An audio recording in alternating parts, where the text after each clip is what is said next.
Sa gitna ng disyertong lungsod ng Dubai, kung saan ang mga gusali ay tila sumasayad sa langit at ang mga ilaw ay hindi kailanman natutulog, naganap ang isang kasalang pinaghandaan ng matagal. Ang nobya ay si Mireya, isang babaeng Pilipina na dumating sa Dubai bilang simpleng bili, may dalang pangarap, takot, at mga lihim na pilit niyang ibinaon sa limot. Ang lalaking kanyang pakakasalan ay si Khalid, isang respetadong Emirati na kilala sa kanyang disiplina, dangal at tahimik na ugali. Sa mata ng lahat, ang kanilang pagsasama ay tila himala, dalawang magkaibang mundo na pinagtagpo ng pag-ibig. Sa araw ng kasal, ang lahat ay perpekto. Ang bulwagan ay puno ng puti at ginto, ang musika ay banayad, at ang mga bisita ay nagsasalita ng iba't ibang wika.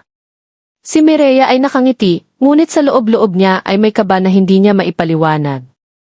Habang naglalakad siya patungo kay Khalid, dama niya ang bigat ng nakaraan, mga desisyong minsang ginawa para lamang mabuhay, mga pangakong hindi natupad, at isang lihim na alam niyang maaaring sumira sa lahat kapag nabunyag. Matapos ang seremonya, nagtungo ang mag-asawa sa isang pribadong villa na inihanda bilang honeymoon suite. Tahimik ang paligid, tanging ang hangin ng disyerto ang marahang humahaplo sa mga kortina. Umupo si Mireya sa sofa, inalis ang kanyang sapatos, at napabuntong hininga. Si Khalid ay nagpunta sa bintana, nakatingin sa malayo, tila may iniisip na mabigat. Sa pagitan nila, may katahimikang hindi komportable, isang katahimikang puno ng mga tanong na hindi pa naibibigkas. Sinubukan ni Mireya na basagin ang katahimikan. Nagpasalamat siya kay Khalid sa lahat, sa pagtanggap, sa paggalang, sa pag-asang ibinigay nito. Ngumiti si Khalid, ngunit hindi umabot sa kanyang mga mata ang ngiti. May hawak siyang maliit na sobre, kulay krema, na tila matagal na niyang gustong ibigay. Umupo siya sa tapat ng kanyang asawa at dahan-dahang inilapag ang sobre sa mesa. Sinabi niyang may natanggap siyang mensahe ilang araw bago ang kasal, isang mensaheng nagdulot ng pagdududa, ngunit pinili niyang huwag pansinin hanggang sa gabing iyon. Nanginig ang mga kamay ni Mireya nang makita ang sobre. Hindi niya ito binuksan, alam na niya kung ano ang laman. Huminga siya ng malalim at nagsimulang magsalita. Ikinuwento niya ang kanyang buhay bago dumating sa Dubai, ang pagkakautang ng pamilya, ang mga trabahong pinasok niya, at ang isang panahong napilitan siyang maging bahagi ng mundong kinamumuhian niya. Hindi niya ipinagmalaki ang nakaraan, ngunit hindi rin niya itinanggi. Sinabi niyang iyon ang naging daan upang siya'y mabuhay at makaligtas. Habang nagsasalita si Mireya, tahimik si Khalid. Hindi siya sumingit, hindi nagtaas ng boses. Ngunit sa bawat salitang binibigkas ng babae, may bahagyang pagbabago sa kanyang anyo, isang pader na unti-unting itinataas. Nang matapos si Mireya, tumulo ang kanyang mga luha. Sinabi niyang mahal niya si Khalid at ang kasalukuyan ang nais niyang ipaglaban, hindi ang nakaraan. Tumayo si Khalid at naglakad palayo, tila hinahanap ang sarili. Sa kanyang mundo, ang dangal ay higit sa lahat. Ang lihim na iyon ay hindi lamang personal na usapin, ito ay salamin ng kung sino ang kanilang magiging pamilya sa mata ng lipunan. Bumalik siya, hawak ang sobre at binuksan ito sa harap ni Mireya. May mga larawan, may mga detalye, lahat ay patunay ng nakaraan na sinikap itago. Hindi sumigaw si Khalid. Ang kanyang tinig ay mababa ngunit mabigat.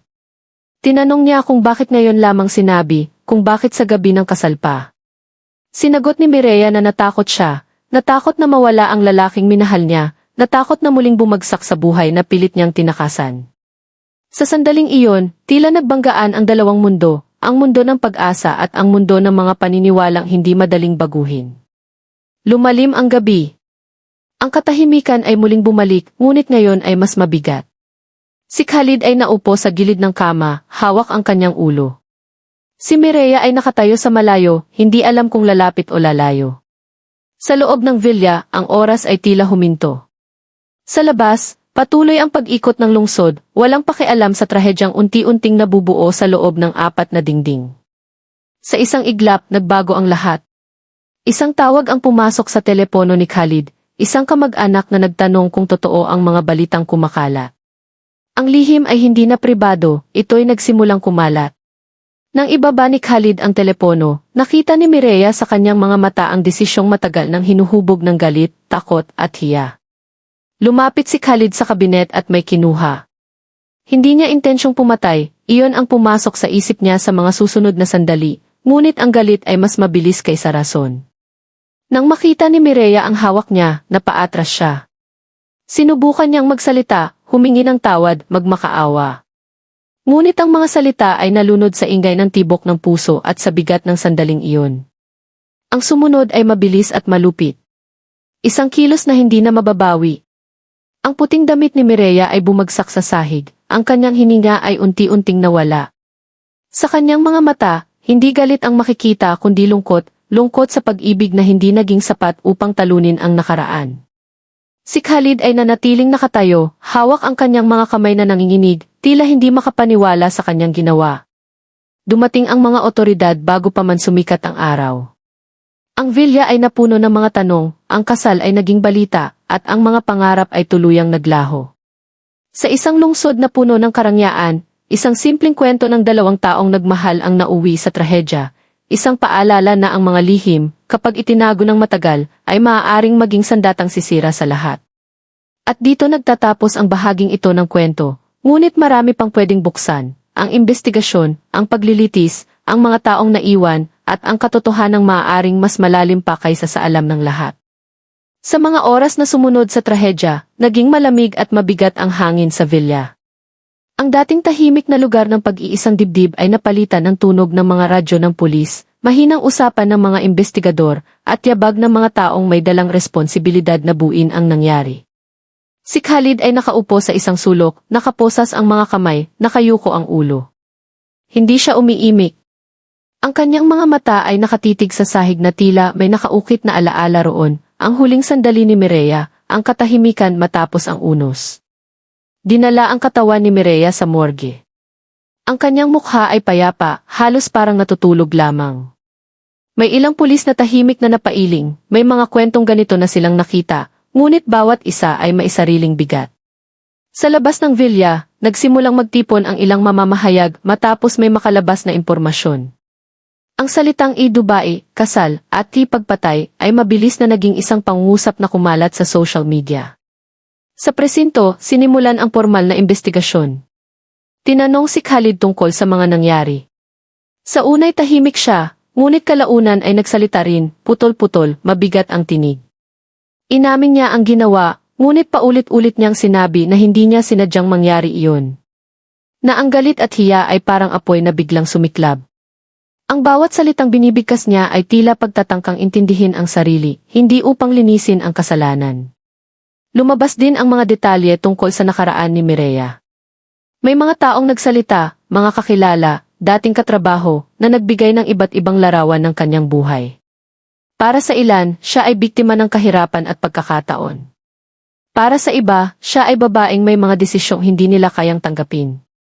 Ngunit sa gitna ng lahat ng opinyon, isang katotohanan ang malinaw, tapos na ang kanyang pagkakataong ipagtanggol ang sarili. Dumating ang pamilya ni Mireya mula sa Pilipinas matapos ang ilang araw. Ang kanyang ina ay halos hindi makatayo sa sobrang lungkot. Sa harap ng malamig na dingding ng morgue, hinawakan niya ang kamay ng anak at umiyak ng tahimik, tila ayaw gisingin ang katahimikan ng lugar. Ang kanyang ama ay nanatiling tahimik, ang mga mata ay puno ng galit at tanong. Para sa kanila, hindi na mahalaga ang nakaraan, ang mahalaga ay ang anak nilang hindi na makakauwi. Samantala, ang pamilya ni Khalid ay naharap din sa kahihiyan. Ang apelyido nilang dating iniugnay sa dangal at respeto ay ngayon ay laman ng mga balita. May mga kamag-anak na umiwas, may mga nagsabing dapat niyang panagutan ang ginawa. May ilan ding tahimik na nanindigan sa kanyang tabi, naniniwalang ang nangyari ay bunga ng panlilinlang. Ang pamilya ay nahati gaya ng lipunang humuhusga. Nagsimula ang paglilitis matapos ang ilang linggo. Sa korte, muling binuhay ang bawat detalye ng gabing iyon. Ang mga larawan, ang mga mensahe, ang sobre, lahat ay inilatag sa harap ng hukom. Si Khalid ay nakatayo, tuwid ngunit halatang pagod. Nang tanungin siya kung may pinagsisisihan siya, tumigil siya sandali bago sumagot. Sinabi niyang pinagsisisihan niya ang galit na nanaig sa pagmamahal, ang sandaling pinili niya ang karahasan kaysa pakikinig. Ang abogado ng depensa ay nagsabing ang emosyonal na pagkabigla ang nagtulak sa trahedya. Ang prosekusyon naman ay iginiit na walang dahilan ang maaaring magpaliwanag sa pagkitil ng buhay. Sa bawat argumento, tila mas bumibigat ang katahimikan sa loob ng silid. Ang mga tao sa likod ng korte ay nakikinig, hindi lamang sa kaso, kundi sa kwento ng dalawang buhay na nagtagpo at nagwakas sa maling paraan. Sa huli, dumating ang hatol. Mabigat ang parusa, malinaw ang mensahe. Si Khalid ay mananatili sa kulungan ng mahabang panahon, may oras upang balikan ang mga desisyong ginawa niya sa isang gabi na sumira sa lahat. Hindi siya umimik nang banggitin ang hatol. Tumango lamang siya, tila tanggap ang kapalaran na siya mismo ang humubog. Lumipas ang mga taon. Sa kulungan, si Khalid ay naging tahimik na anino ng dating sarili. Tuwing gabi, bumabalik sa kanyang isipan ang mukha ni Mireya, ang ngiting puno ng pag-asa, ang mga salitang hindi na niya pinakinggan. Sa labas, unti-unting humupa ang ingay ng balita, ngunit para sa mga pamilyang naiwan, ang sugat ay nanatiling bukas. Ang kwento ni Mireya ay hindi lamang kwento ng lihim at galit. Ito ay kwento ng mga taong nagmahal ngunit nabigo sa pag-unawa. Isang paalala na ang katotohanan, gaano man kabigat, ay mas mabuti kaysa sa katahimikang nagtatago ng panganib. At sa isang lungsod na patuloy na nagniningning, may isang alaala ng pag-ibig na nauwi sa trahedya, isang kwentong mananatiling babala sa mga pusong natutukso ng galit kaysa sa awa. Pagkatapos ng trahedya sa Villa, ang buong lungsod ng Dubai ay tila nakahinto sa loob ng ilang araw. Ang balita tungkol sa brutal na pagkamatay ni Mireya sa gabi ng kasal ay kumalat sa lahat ng sulok ng social media, pinalitan ang karangyaan ng Dubai sa isip ng marami ng isang madilim na kwento ng galit at lihim. Ang mga mamamahayag ay hindi mapakali, ang kanilang mga kamera ay nakatutok sa bawat detalye, ang bawat pulis na lumalabas mula sa presinto ay tinatanong tungkol sa pinagmulan ng balita. Sa kabila ng ingay at kaguluhan, sa loob ng kulungan, si Khalid ay tahimik, nakayuko sa kanyang selda. Ang kanyang isip ay patuloy na bumabalik sa mukha ni Mireya, sa ngiting naiwang nakaukit sa alaala niya, at sa huling sandali na iyon kung saan pinili niya ang karahasan sa halip na pag-unawa. Habang nagtatagal ang panahon, dumating ang pamilya ni Mireya mula sa Pilipinas. Ang kanyang ina ay halos hindi makagalaw sa lungkot, ang kanyang ama ay tahimik at may malalim na galit, hindi sa anak kundi sa sistemang nagpalubha sa trahedya. Sa unang araw na makita nila ang katawan ni Mireya sa morgue, ang kanilang mga puso ay tila nabuwal. Ang mga kasuotan at gamit na iniwan niya sa Dubai ay inimpake at dinala sa Pilipinas, ngunit wala ito sa kanila ang makakapawi sa sugat ng pagkawala. Ang kanyang pamilya ay naging simbolo ng pagdurusa at paalala ng mga sakripisyong ginawa ni Mireya upang mabuhay sa isang mundong mapanlinlang at mapanghusga. Samantala, sa loob ng Dubai, ang pamilya ni Khalid ay naharap sa kahihiyan at kritisismo. Ang pangalan ng kanilang angkan, na dati sumisimbolo ng dangal, karangyaan, at respeto, ay ngayon naugnay sa isang brutal na krimen. May mga kamag-anak na umiwas at nagsarili, may ilan ding nanindigan sa kanyang tabi. Ang kanilang bahay ay naging tahimik at puno ng tensyon, ang bawat hapunan ay puno ng pagbabalik tanaw at pag-aalala. Ang mga relasyon na matagal nang matibay ay nagbago, ang tiwala at respeto sa bawat isa ay nasubok, at marami ang nawala sa kanila nang hindi na maibalik. Sa kulungan, si Khalid ay sumailalim sa mahigpit na pagsusuri ng kanyang kalagayan at emosyonal na estado. Ang mga doktor at psychologist ay nagsabi na ang kanyang galit at takot sa kabiguan ay nagdulot ng impulsibong kilos. Nakilala rin siya sa kanyang katahimikan at introspeksyon, ngunit kahit sa katahimikan, ang kanyang puso ay puno ng bigat. Ang mga alaala ni Mireya ay patuloy na sumusunod sa kanya. Sa gabi, habang nakaupo sa kama ng selda, iniisip niya ang bawat salita ng nobya, bawat ngiti na hindi na niya maririnig, at bawat sandaling ang lahat ay maaari pang naiiba kung pinili niya ang pagpapatawad at pakikinig sa halip na karahasan. Nang dumating ang oras ng paglilitis, ang korte ay napuno ng mga mamamahayag at interesadong mamamayan. Ang hukom ay matibay ang tingin, handa sa pagbibigay ng patas na hatol. Ang abogado ng depensa ay inihain ang argumento na si Khalid ay nasa ilalim ng matinding emosyon at ang kanyang kilos ay hindi planado ngunit impulsibo. Ang prosekusyon naman ay nagpakita ng mga larawan, mga tala ng komunikasyon at mga testigo na nagpatunay sa seryosong pinsalang idinulot ni Khalid. Ang bawat detalye ay parang isang bato na bumabagsak sa dibdib ng lahat ng nakikinig. Habang naririnig ang mga testimonya, ang pamilya ni Mireya ay tahimik ngunit ang bawat mata ay punong-puno ng luha.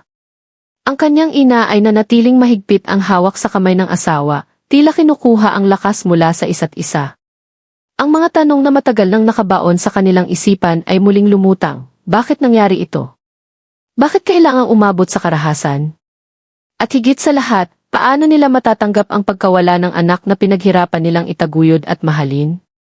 Sa paglipas ng ilang araw ng paglilitis, lumitaw ang mas maraming detalye. May mga nakasaksi sa nakaraan ni Mireya, kung paano siya lumaban sa kahirapan, kung paano niya hinarap ang mga hamon ng pagiging bihi sa Dubai, at kung paano niya itinago ang ilan sa kanyang nakaraang pagkakamali upang mabuo ang kanyang bagong buhay. Ang kanyang mga kwento ay nagbigay ng ibang pananaw sa korte at sa publiko. Para sa ilan, siya ay biktima, para sa iba, ang kanyang lihim ay dahilan upang higit pang husgahan ang ginawa ni Khalid. Ngunit sa gitna ng lahat, walang sinuman ang makakapagbalik ng buhay ni Mireya. Sa wakas, dumating ang araw ng hatol. Ang hukom ay nagsalita ng mabigat at malinaw. Si Khalid ay hinatulan ng matinding parusa sa pagkamatay ni Mireya, isang desisyon na sinang-ayunan ng lipunan at nagbigay ng hustisya para sa pamilya ng biktima. Ngunit sa loob ng kulungan, ang hustisya ay hindi nakapagpapawi sa bigat ng puso. Ang bawat araw ay isang pag-alaala sa naganap na trahedya. Ang mga alaala ni Mireya ay bumabalik sa kanya sa bawat gabi, at ang tanong na paano kung pinili ko ang pag-unawa kaysa galit, ay paulit-ulit na sumasagi sa kanyang isipan.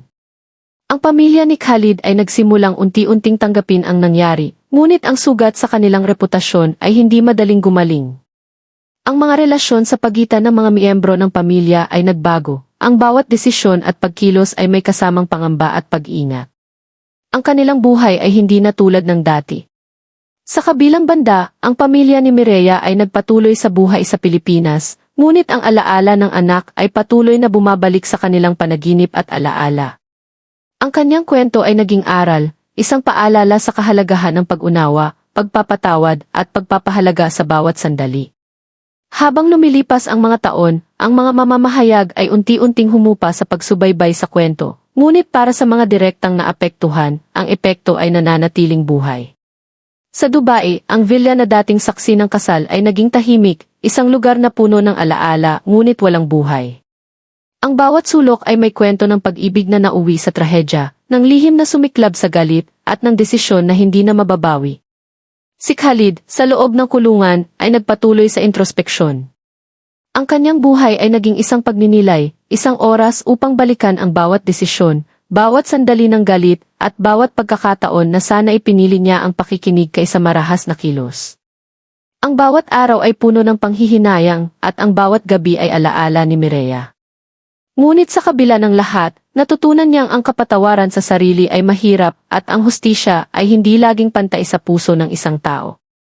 Sa Pilipinas, ang pamilya ni Mireya ay nagsimula ng isang simpleng memorial para sa kanya. Ang kanyang kwento ay ibinahagi sa mga kaibigan, kamag-anak at komunidad upang magsilbing aral. Ang kanyang buhay, bagaman nauwi sa trahedya, ay naging inspirasyon sa mga kabataang Pilipino sa Dubai at iba pang lugar na may pangarap na makalaya sa kahirapan. Ipinakita ni Mireya na ang bawat desisyon, gaano man kaliit, ay maaaring magkaroon ng malalim na epekto, at ang lihim na pinipiling itago ay maaaring magdulot ng hindi inaasahang trahedya. Ang kwento ng gabi ng kasal ay naging alamat sa paligid ng lungsod, isang babala sa mga pusong natutukso ng galit at takot, sa halip na awa at pag-unawa. Ang Dubai, na puno ng karangyaan at kayamanan, ay naging saksi sa kahinaan ng tao, sa bigat ng lihim, at sa kapangyarihan ng galit. Ang mga ilaw ng lungsod ay patuloy na nagniningning, ngunit ang alaala ng gabi ng trahedya ay nananatiling nakaukit sa isip ng bawat taong nakasaksi, sa bawat pamilyang naapektuhan, at sa bawat hukom at mamamahayag na nakasubaybay. Sa huli, ang buhay ay nagpatuloy. Ngunit walang sinuman ang nakalimot. Ang pangalan ni Mireya ay nanatiling buhay sa puso ng kanyang pamilya, sa isip ng mga nakakita sa kanyang kwento, at sa alaala ni Khalid. Ang bawat alaala, bawat larawan, bawat mensahe, ay naging paalala na ang galit ay panandalian lamang, ngunit ang resulta nito ay maaaring magbago ng buhay magpakailanman. Ang hustisya ay naipagkaloob, ngunit ang sugat ay nananatili. Ang bawat tao ay natutong pahalagahan ang bawat sandali, at ang bawat lihim ay natutong iharap ng may tapang at katapatan.